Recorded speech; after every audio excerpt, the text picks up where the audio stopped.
vulnerability itself is absolutely essential for growth. So vulnerability, the word itself comes from the Latin word vulnerare, to wound. So vulnerability is our capacity to be wounded. Now the reality is that as human beings, we're all vulnerable from conception until death. But when we're hurt in childhood and the vulnerability is too painful to bear, we will try and shut down our vulnerability, and for example, by being right. Because if I'm right, then I'm powerful and I can't be assailed anymore. But when we do that, we stop growing. Everything in nature grows only where it's vulnerable. So a crustacean animal like a crab inside a hard shell, it can't grow. It has to molt and make itself very vulnerable to be able to grow. A tree doesn't grow where it's hard and thick, does it? It grows where it's soft and green and vulnerable. So vulnerability is absolutely essential for growth.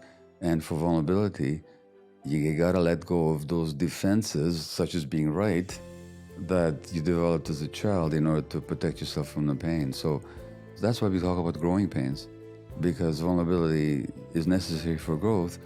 Without vulnerability, there is no growth. There are two things. One is obvious, like when children are mistreated, maltreated, abused, sexually, physically, emotionally, when there's violence in the family, or a parent is caught up in addiction, or where there's a rancorous divorce and a lot of conflict in the home, children are just wounded, period. But it's more insidious and more ubiquitous than that, because children have certain basic needs. Now, if you want to understand a zebra or a whale, where would you study those creatures? In a zoo or an aquarium, or out there in nature? Same with human beings. So you have to actually look at what are the evolutionary determined needs of human beings as inculcated or instilled in us through our evolutionary history. And so we evolved with certain needs. There used to be this belief that children are what are called a tabula rasa, an empty slate. You can just write whatever you want on it, program the child in any way you want. That used to be the prevailing belief. It's not true. Children are born with not only just certain needs, but certain inherent expectations. To give an example, your lungs are an inherent expectation for oxygen because they've developed in response to oxygen. If there'd be no oxygen in the environment, we'd have no lungs. In the same way with the human child, it has certain inherent expectations.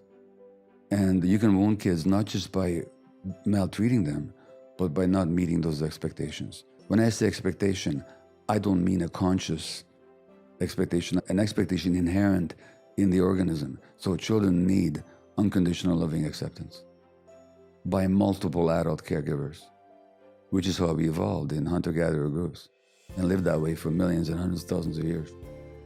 Children have a need not to have to work to make the relationship with the parents work.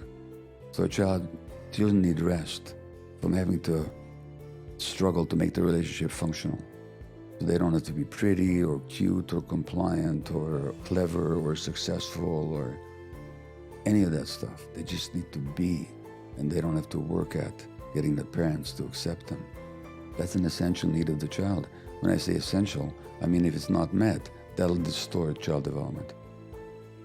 The third need is really crucial, and in our society, it's hardly ever met, which is the child needs the freedom to experience all the emotions that nature has endowed her or him with. So we have certain brain circuits for anger, for love, for play, for lust, for seeking, curiosity. All these circuits are there for a reason. We share them with other animals. We share them with bear cubs and puppies and little whales, elephant. They need to develop because they're there for a reason. Evolution gave it to us.